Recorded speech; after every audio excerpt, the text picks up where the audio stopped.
Wortelen bezig. Ja, mijn kennis van paarden is zwaar onder nul. Heel lang geleden misschien een keer een pony aangeraakt, maar goed.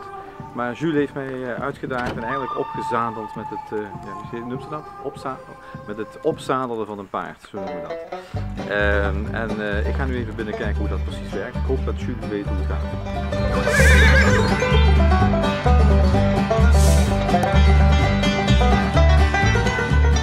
Dit is Jules. Hoi. Hoi. Of ik dankjewel moet zeggen of ik dat zeg over een uurtje nog een keer. Ja, dat gaan we zien. Gaan we dat zien? Ja.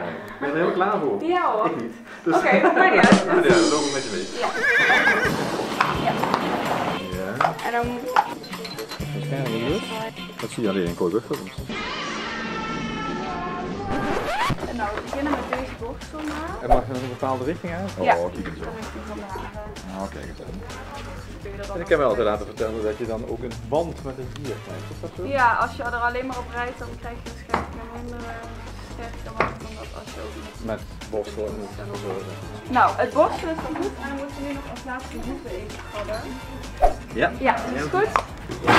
En dan kunnen we zo beginnen met opzadelen. Oei, daar was ik al bang voor.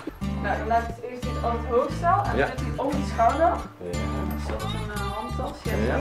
En dan draait hij gewoon op de... Oh, dat is toch wel een juïsje net.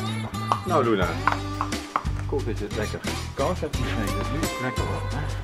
Ja. Nee, ik snap dat jullie hulp van mannen nodig hebben hier. Of Oh nee hoor. Is dat een opmerking die... Nee, is goed. Nee, jullie kunnen dat helemaal alleen. Kom. Ja. Ja, zo. En dan trekt ze dat achter de oren. Ja. Ik vind dat hij het goed doet hoor. Hij heeft het snel onder de knie.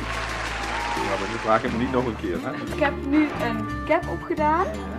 En dit is een body protector, dus als ik op mijn buik of mijn rug val, dan is het ook veiliger ervoor. Ja. Ja. Is het gevaarlijk? Val je vaak van paard? Nee, niet echt. Maar... Nee, alleen op kant. Nou, nog niet. Nog niet? Oké. Nee. Dat wordt een beetje. Ja.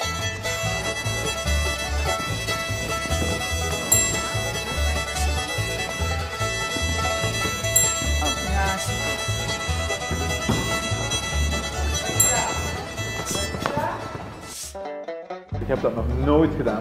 Wel een keer op een pony, toen was ik 6. Maar volgens mij was dat gewoon zo'n circus deze op de kermis.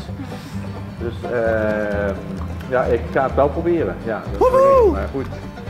Maar of het paard het leuk vindt, dat is maar de volgende vraag natuurlijk. Hè. Ja, eigenlijk wordt het nog een keer. Ik ben wel blij dat ik het zit. Helemaal goed uitleggen.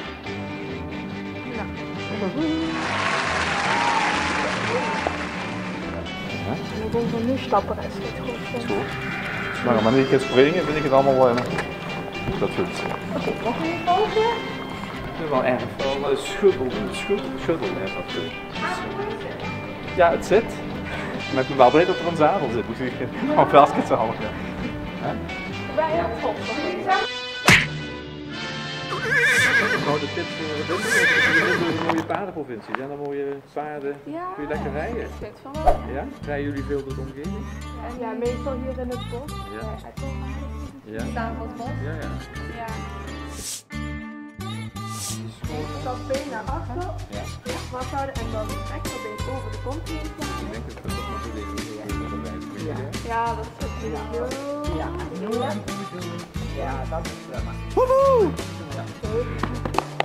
Dankjewel voor de challenge. Ja, alsjeblieft. Het was voor mij even spannend, zeker op dat paard te zitten, maar ze halen wel eens. Ja, het is toch een werk wat jullie kunnen doen. Ja. Dus als jullie ook zoiets, ik zou bijna zeggen zoiets mafs hebben en een gouverneur iets met iets willen opzadelen, je weet je wat te vinden op Tips voor Theo via Facebook of Instagram of anderszins. En die tips voor Limburg, ja, die zie ik graag op. Dankjewel. Dankjewel, Zie. Dankjewel, Luna. Ja. Ja. Ja, is goed gedaan. Ja. Ja. Kijk, dit is nou het kampgevoel, hè. Dit is het kampgevoel en het is maar goed dat deze vlog geen reukkanalen heeft.